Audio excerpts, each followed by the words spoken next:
welcome to the Market Alert for Tuesday the 28th of January 2025. So yesterday the markets were in turmoil. When we recorded the Market Alert, prices were down sharply, but I didn't know why. Anyway, it all came to light later on, and it appears that China have certainly got an edge over the US when it comes to AI developments. The US is heavily funded, and even last week Trump said he was going to make available $500 billion for investment into AI research and also into developing sort of mini power stations to actually run these computers. And of course NVIDIA is very highly restricted into China as well to try and hold them back with the AI. And then yesterday it's announced that some hedge fund manager on the side came up with something far more sophisticated than ChatGPT and all of the other heavily invested ones in the West. So this sent the market into turmoil. And of course the other advantage of Deepseek is that it's an open source platform as well, which means that anybody can actually help and assist with the code. So you don't have to get a job in Silicon Valley now. You can actually assist the Chinese in developing their AI platform. So Deepseek sparks chaos across markets, bloodbath in big tech, Bitcoin and black gold, meaning oil. But I agree with this as well here, where it says, don't buy into the doomsday of yesterday. This chap Bernstein lists 3 reasons why today's market panic is extremely overblown. There's no doubts about that. It'll be back to making all-time highs very shortly, and the market recovered amazingly yesterday.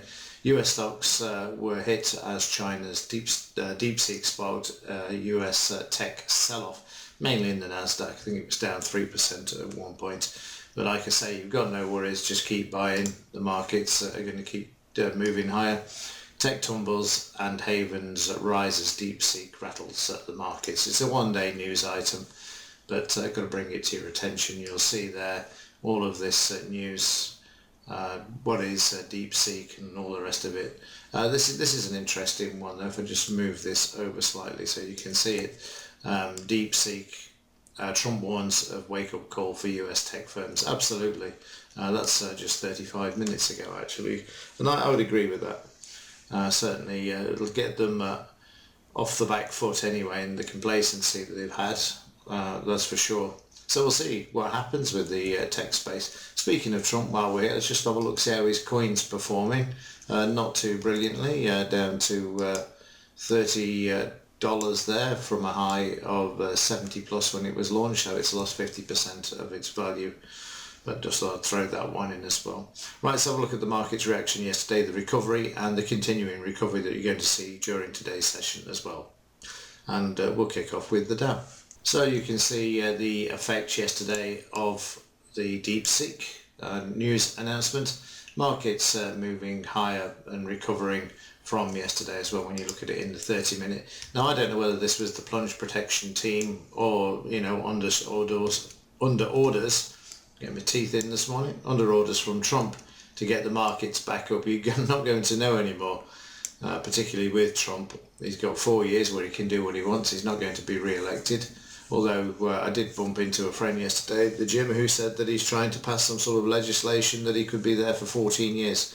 I don't see that happening anytime soon. That would make him, what, 88 or something? I don't see that. That wouldn't be allowed. And anyway, back to the knitting. The market was down, but not down a lot. The recovery was far greater, as you can see.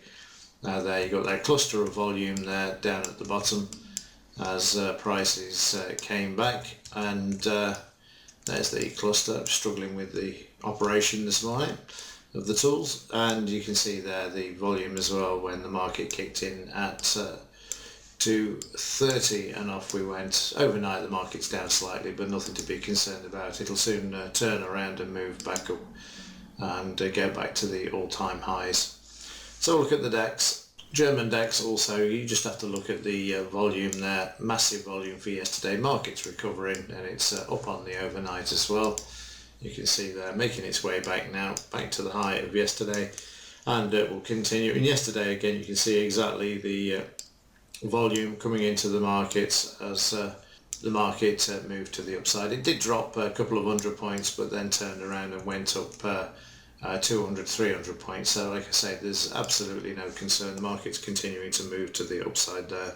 In the S&P 500, same thing, got the volume there, and you can see the market coming off the lows and also sideways to higher overnight there as well. Big sell-off because obviously it's got some tech inside of the S&P 500, but again, just look at the stopping volume. Whoever made a decision there said enough is enough, boys, turn the market around and let's bring it back up, and that's exactly what they've done. Just need to get through today's high to continue moving to the upside. And there's the FT100, same thing, stopping volume, and then the market moving up as well. Didn't really fall out of bed compared to the US markets yesterday, just traded sideways. That was a pain when Lagarde was speaking. Then the markets bounced up at overnight, but currently sideways. It needs to get back above that 200 MA there as well. So in the US dollar, as I said before, if the US dollar gets any sort of a bounce, the metals are going to be hammered, and that's precisely what happened yesterday. So let's have a look at those. So silver down sharply yesterday. It's going lower. They're not going to let it go up. They don't need to let it go up. And having Musk now in the White House, as it were, even if it's by video call, he's certainly on board, then they're going to keep the price of silver as low as they possibly can and do him a favour with his electric vehicles, which obviously takes a lot of silver.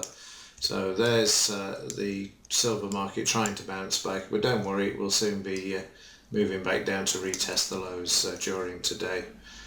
And gold faring a lot better, even though it was down overnight. It's you can see there yesterday just monkey hammered it from lunchtime, and then the market now sideways sitting at the close. Needs to move higher off there, but it'll get back to the all-time highs. But silver basket case for this next year for certain. I can't see any other reason why they would, now they've got full control of it. You know, they're all in cahoots, so the price is going to be suppressed. So look at the gold-silver ratio and I'll show you. So yesterday we spoke about the weekly chart going up to 96. Yesterday we hit 92, which we spoke about hitting yesterday. So if we go back to the weekly chart once more and then just do this, bring this down, you'll see that 96 is the next upside target. We've just got to get through 92, and that will make silver cheaper again as they suppress the price of this precious metal. As I said before, and I'll keep saying it, $50 in 79, $50 in 2011, 2025, $30.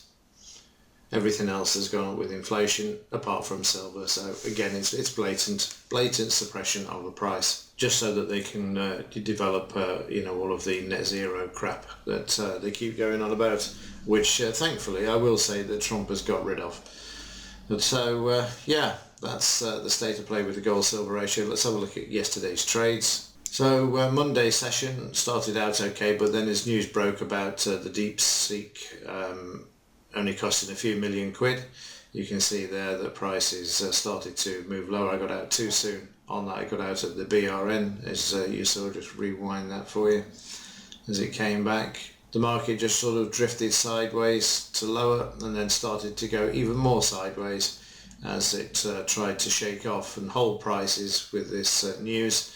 And there you can see the black dots appearing where they were losing trades. You wouldn't have taken both of these longs, as the one trade was still in existence before this one came along. That's always been the case. So the market then just stuck in the sideways range, the sells filled, and that even turns around and moves to the upside, and then we get another buy as the market then starts to make its way back, and again getting out of that one with a few points. So a miserable morning because of this news, and then the market just stuck in a very, very tight range, as you can see there. And then into the afternoon, prices moving sharply to the upside. It's a shame actually, because we didn't get a signal off this.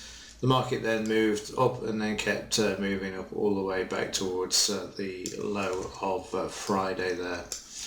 So that's where we were with yesterday's trades. And overnight the market, again you can see this spike up that we've had here up to the high of yesterday.